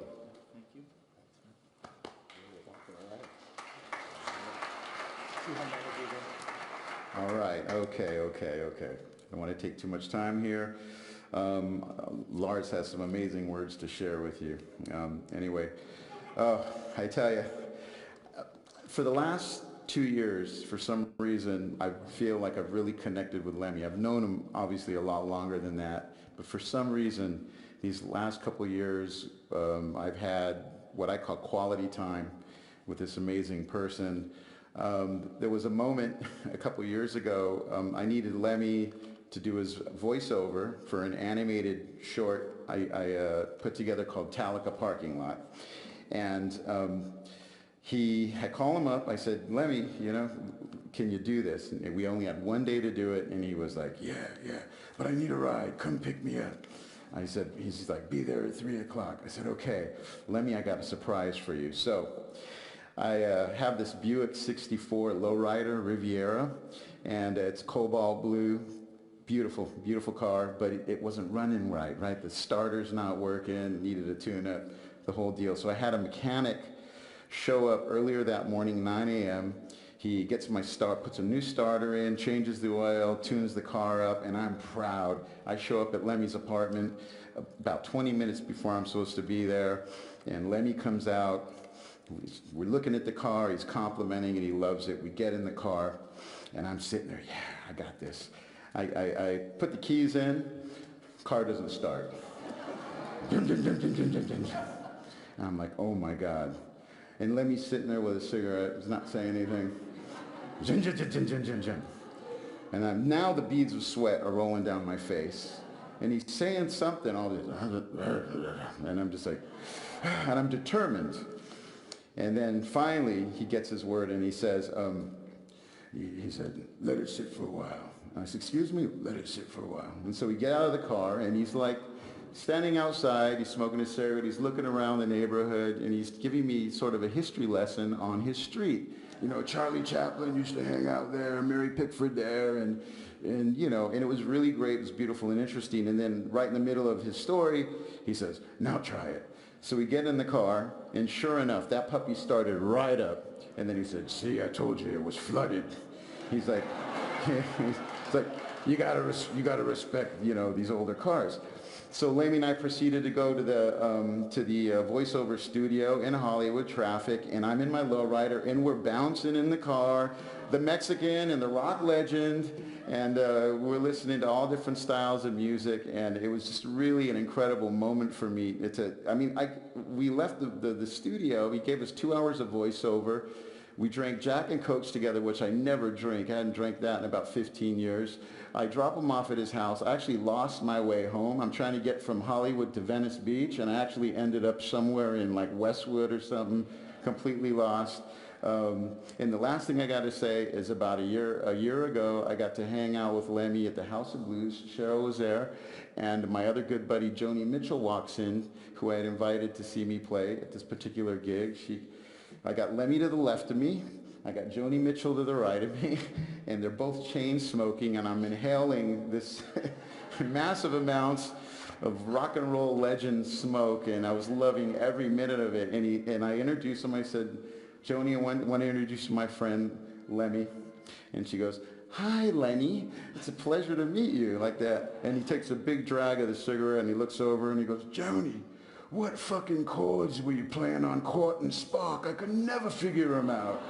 And so they have this beautifully incredible conversation together, and I'm just sandwiched between them, and I'm loving every minute of it. I've got these two rock and roll pirates, legends, icons, and I'm engulfing their magic smoke. And I just want to say, Lemmy, I love you, we love you. When I saw him at his birthday party, I sat with him. He embraced me, and it was very sad because I knew that would be the last time I was going to see him, and we both knew. But at the same time, I know he appreciated, our presence in love, and we must always respect and love and remember and celebrate our elders because we have them here, and we have to enjoy that time, and I know he'd be so happy to see us all here, right? I mean, yeah. We love you, Lemmy. Thank you. And here he is, the one and only. I saw the picture of him sandwiched between the two legends. It's pretty cool. I just had to check a few seconds ago whether we ever played with Motorhead in Phoenix. And thankfully we did, but I just had to spin that one in my head for a second. So I think like Mickey and Mike and a few others, maybe I'll keep the personal stories and the shenanigans, save those for another day. So instead, I'll share this with you.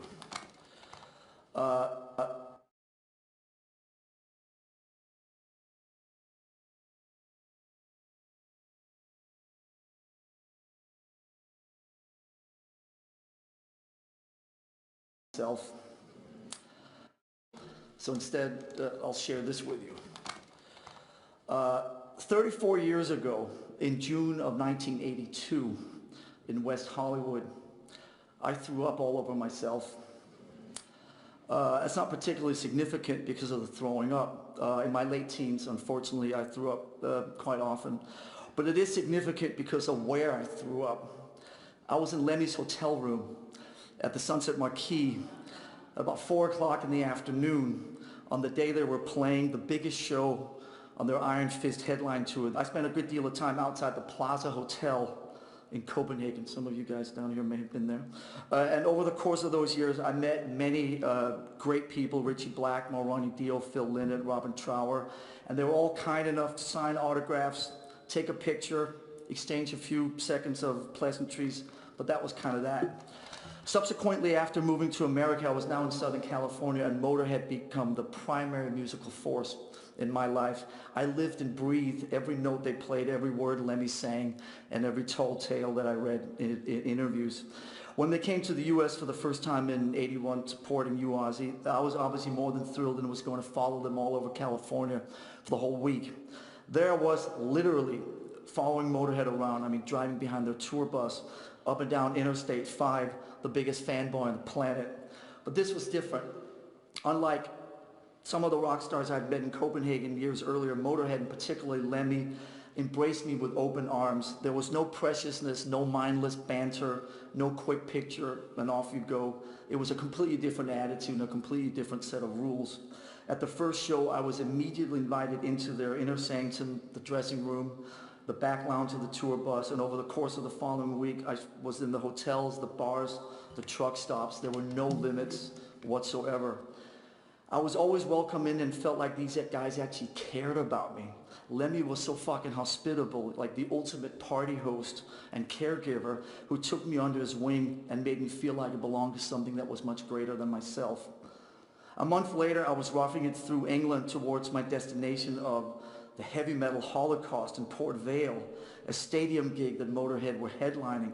Now that summer in 1981, No Sleep Till Hammersmith had come out and entered the chart straight at #1, and they were the biggest band in Europe. I showed up at the sold-out gig with no ticket and not a pot to piss in, but within 15 minutes, I was backstage in the Motorhead compound where Lemmy once again had invited me in and welcomed me with open arms and remembered me from California a month earlier. The biggest gig of the summer in England, and Lemmy still had time for little old me.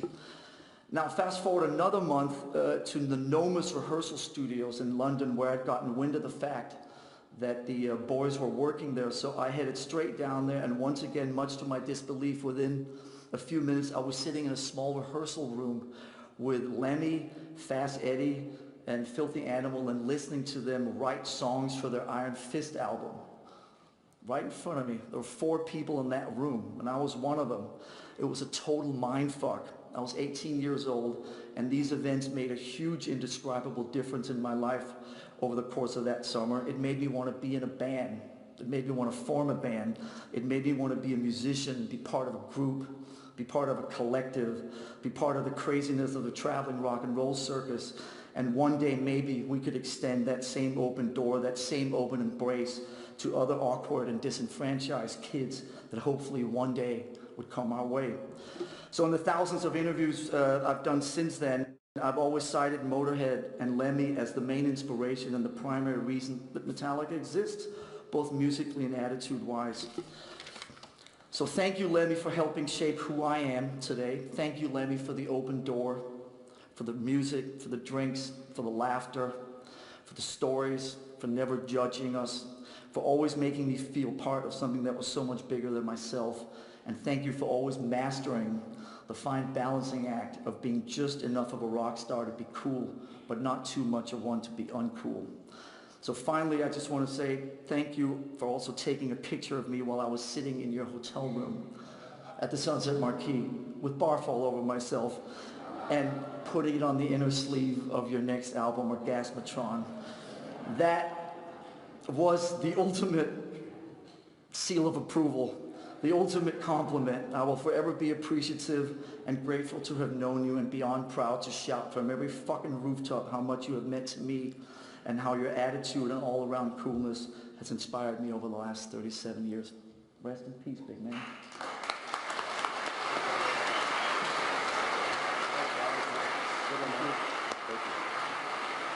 All right, Dave Grohl, we've got 4 minutes till they cut us off.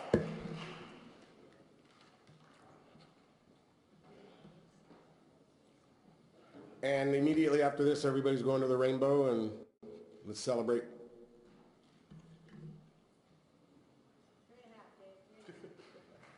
Hi, guys.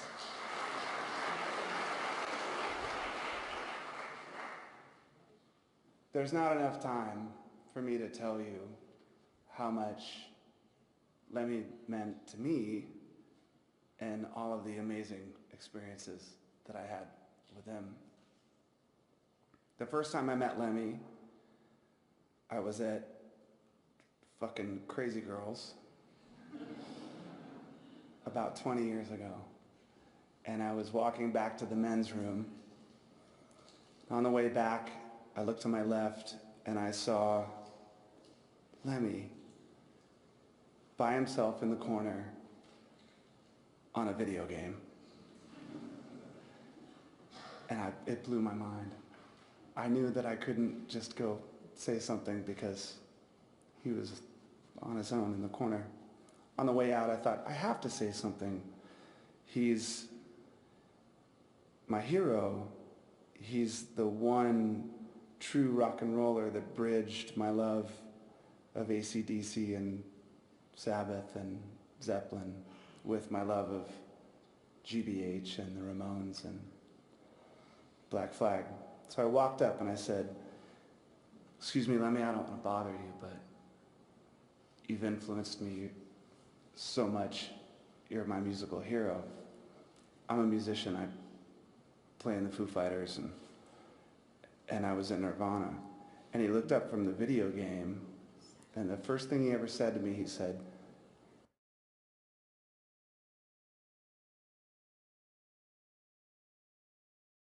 and in that moment, whiskey drinking, badass motherfucking rock star to being this gun-slinging, whiskey drinking, badass motherfucking rock star with a heart. And I walked away and I thought, if I'd never see him again, that's enough for the rest of my life. But then we became friends. And it's one thing when you have a hero, but it's another when the hero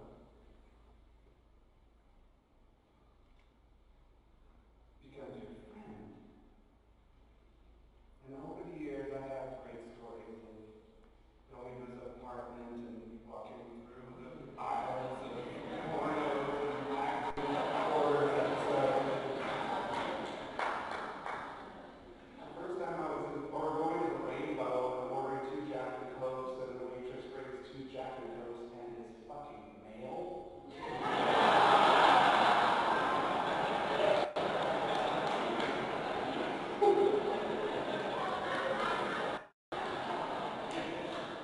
That's pretty huge. Or the one time when I texted him, I said, hey man, my band's playing at the Pantages Theater tonight. You should come down and check it out. I said, all right. I said, it's an acoustic show. It's not like a big rock thing. He said, okay. An hour later, I'm downstairs and backstage, and I hear fucking Motorhead blaring out of the dressing room. And I get so excited. Finally, someone else in the band's fucking listening to Motorhead. And I open up the door, and there's Lemmy by himself listening to Motorhead.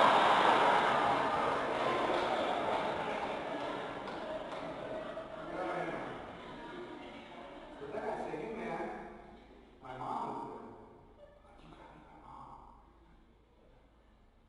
So we walk across the hallway and open up the door. And in that room was my mother, my wife, and my daughter Violet, who at the time I think was maybe 6 months old. So Lemmy walks in with his drink, a cigarette. And I'm like, Mom, this is Lemmy.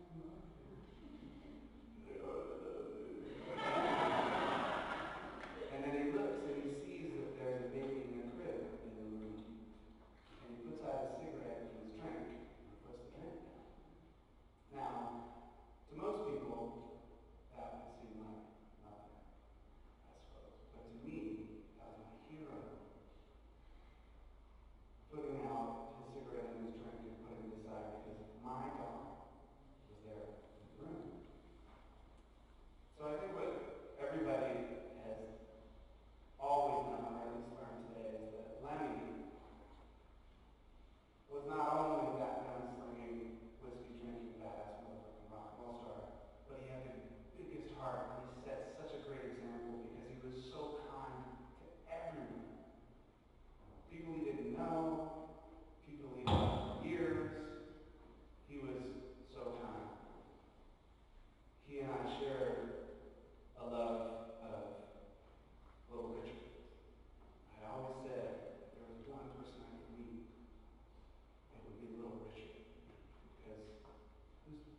more badass than Lemmy. One day I was at the airport at LAX and I was standing out on the curb and this guy comes up to me and says, "Yeah, I heard you're the only person you want to meet in the industry." I said, "Yeah." He said, "Well, that's my dad." I said, "What?" He goes, "Come here." We walk over to this limousine, he taps on the window. Window comes down a little bit, and it's fucking Little Richard. Oh my God. And this guy's, window comes all the way down. Little Richard says, like, "God bless you, how are you?" And he signs this Bible pamphlet thing before me. He hands it to me. And I kept it.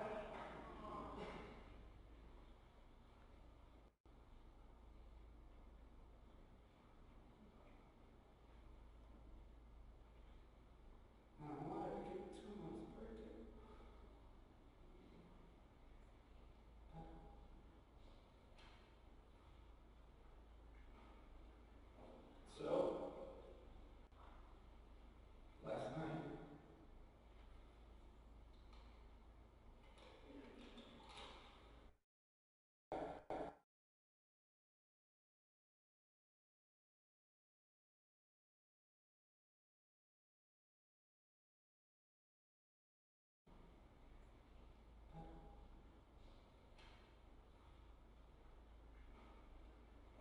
So, last night,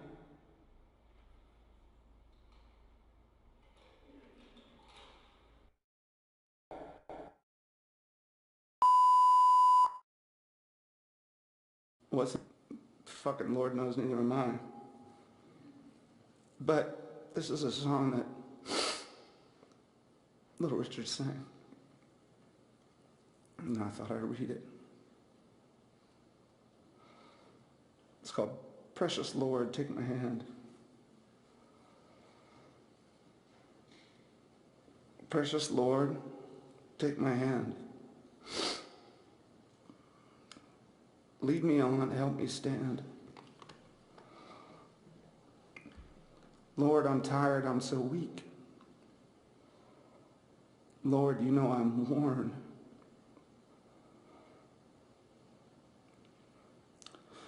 Through the storm, through the night, lead me on to the light. Take my hand, precious Lord. Lead me home.